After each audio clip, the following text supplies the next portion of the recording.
We've been talking about subjunctive. Now we're going to be talking about more irregulars in subjunctive. Previous knowledge, irregular verbs, and conjugating in subjunctive. Why? To conjugate verbs with orthographic changes. An orthographic change means for it to sound the same, we have to change the spelling or the orthography of the word. Here's some categories of more irregulars. Kargars are verbs, which we have discussed before. Verbs that end in her and hir, verbs that end in gir, and verbs that end in wir.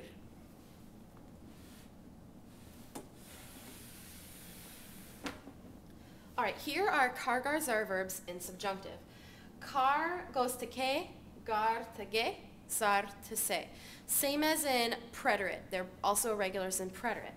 Obviously, as we are familiar, subjunctive procedures go to yo, drop the o, except in this case they're e's, so we drop off the e, and then add the new ending or the opposite ending. So I've written up charts for kar, gar, and zar verbs. So I'm going to move so you can copy these down and we'll talk about them.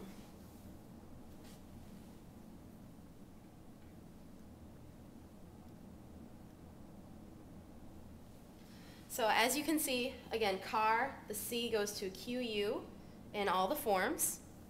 In a gar verb, the G changes to a GU in all 6 forms. And in sar, the Z changes to a C in all 6 forms. Something I did also want to show you is some of these kar-gar-zar verbs are also stem changers, like empezar and comenzar. In that case, the kar, gar, and zar still changes, and the stem is also going to change, but not in nosotros or vosotros form. Here's an example. Comenzar is a zar verb, so we change the C in all 6 forms, but it's also an E-to-IE stem changer. Now, if you remember your notes from previous preterite verbs, subjunctive, this is one of the verbs that changes in all the forms except the nosotros and vosotros. So AR, ER stem changers, it's like a boot verb, like normal. So these ones, they keep the E, and all the other ones, they change IE. Comience, comiences, comience, comencemos, comences, comiencen.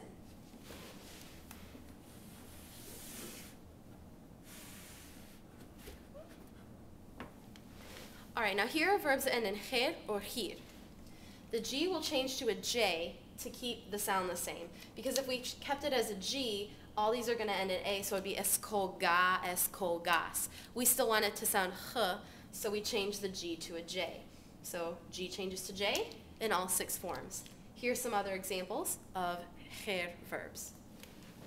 These are verbs that end in hir. In this case, elihir, which is an E to I verb as well. So again, the G changes to a J in all 6 forms, but look, the E to the I, this one, remember it's always the closest one to the end, the E to the I changes in all 6 forms, including nosotros and vosotros, okay? Again, we talked about this in a previous video. If it's an E to I stem changer, it does change in all 6 forms. Here's some other examples of verbs that end in hir. These are verbs that end in gir or wir. So if it ends in gir, the GU will just become a G. So take off the U. For example, conseguir, the GU just becomes a G. And again, look, this is an E to I stem changer. So the E, because it's an E to I, will change in an I all 6 forms, including nosotros and vosotros. Here's some other gir verbs right here. And these are some other E to I stem changers. This is a wir verb. So in this case, you add the letter Y. Like in uir, in preterite tense, ui, uiste, uyo, that added a Y. Except in this one, we add a Y, again, in all 6 forms. Here's some examples of verbs that end in wir.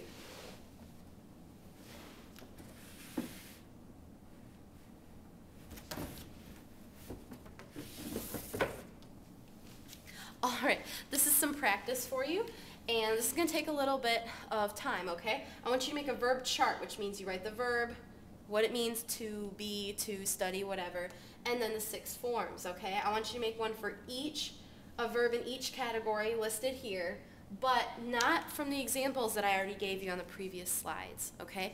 You have to choose something from the lists that I gave you or go online and Google that. So any of these verbs, a verb that ends in kar, gar, zar, one with a stem changer, a verb that ends in her, hir, gir, and wir, something in one of these categories has a stem change, and your choice for the last one. Again, not anything that we've done before. Good luck.